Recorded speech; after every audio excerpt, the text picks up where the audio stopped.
بسم اللہ الرحمن الرحیم۔ السلام علیکم۔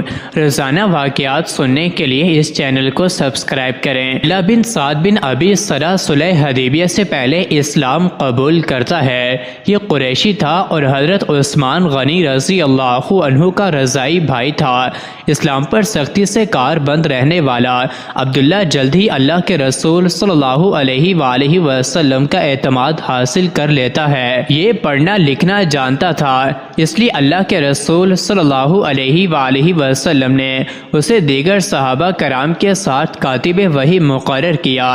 اللہ کے رسول صلی اللہ علیہ وآلہ وسلم کی عادت مبارکہ تھی کہ جب آپ پر وحی کا نزول ہوتا تو فوراً بعد کسی نہ کسی کاتب وحی کو طلب فرماتے اور جو آیات نازل ہوتی انہیں فوراً عملہ کروا دیتے۔ ایک مرتبہ سورۃ المومنون کی آیت نازل ہوئی، انہیں فوراً عملہ کروا دیتے ہیں۔ ایک مرتبہ سورۃ المومنون کی آیات نازل ہوئیں تو اس کو اللہ کے رسول صلی اللہ علیہ وسلم نے بلاوا بھیجا۔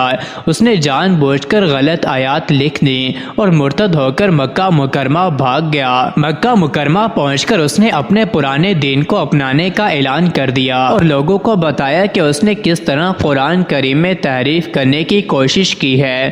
فتح مکہ مکرمہ کے روز جب اللہ کے رسول صلی اللہ علیہ وآلہ وسلم مکہ مکرمہ میں داخل ہوئے تو آپ نے حکم جاری فرما دیا کہ 8 مرد اور 3 عورتیں ایسی ہیں جن کو ہر حال میں قتل کر دیا جائے۔ ان 8 مردوں میں ایک عبداللہ بن سعد بن ابی سرح بھی شامل تھا۔ اعلان ہوا کہ یہ لوگ اگر غلاف کعبہ کے ساتھ بھی چمٹے ہوئے ہوں تو بھی ان کو قتل کر دیا جائے۔ اللہ کے رسول صلی اللہ علیہ وآلہ وسلم کے حکم آپ کے عفو درگزر اور اعلیٰ اخلاق کو ملاحظہ کریں کہ ان بڑے بڑے مجرموں میں سے بھی بعض لوگوں کو معاف کر دیا گیا۔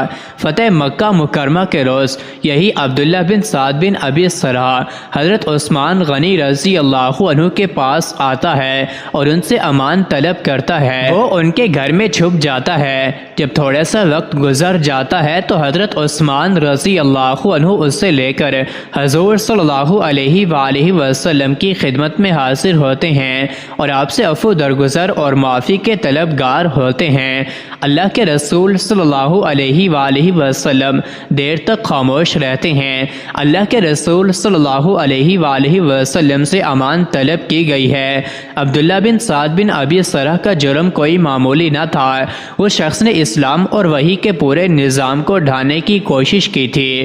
یہ شخص کسی بھی صورت میں معافی کے قابل نہ تھا، مگر اللہ کے رسول صلی اللہ علیہ وآلہ وسلم کے اعلیٰ اخلاق کو دیکھیے کہ آپ خاصی دیر تک خاموش رہتے ہیں اور پھر ارشاد ہوتا ہے چلو ٹھیک ہے، اس سے امان دی جاتی ہے، اس کی معافی قبول ہوتی ہے۔ جیسے ہی آپ نے اسے معافی دی اس کی سزا موت منسوخ ہو چکی ہے کہ رحمت عالم صلی اللہ علیہ وآلہ وسلم نے اسلام کے اس بڑے دشمن کو بھی معاف کر دیا ہے۔ تھوڑی دیر بعد عبداللہ بن سعد بن ابی سرح حضرت عثمان غنی رضی اللہ عنہ کے ساتھ عفو درگزر سمیٹتے ہوئے واپس چلا جاتا ہے۔ اللہ کے رسول صلی اللہ علیہ وآلہ وسلم نے اپنے ارد گرد صحابہ کرام کی طرف دیکھا اور ان سے ارشاد فرمایا کہ تم میں کوئی ایسا سمجھدار آدمی نہ تھا جس دوران میں نے کوئی جواب نہ دیا تھا، اسی اثنا میں اسے قتل کر دیتا۔ صحابہ کرام نے عرض کیا یا رسول اللہ صلی اللہ علیہ وآلہ وسلم، آپ اشارہ فرما دیتے تو ہم اسے قتل کر دیتے۔ آپ صلی اللہ علیہ وسلم نے ارشاد فرمایا نبی کسی کو اشارے سے قتل نہیں کیا کرتا۔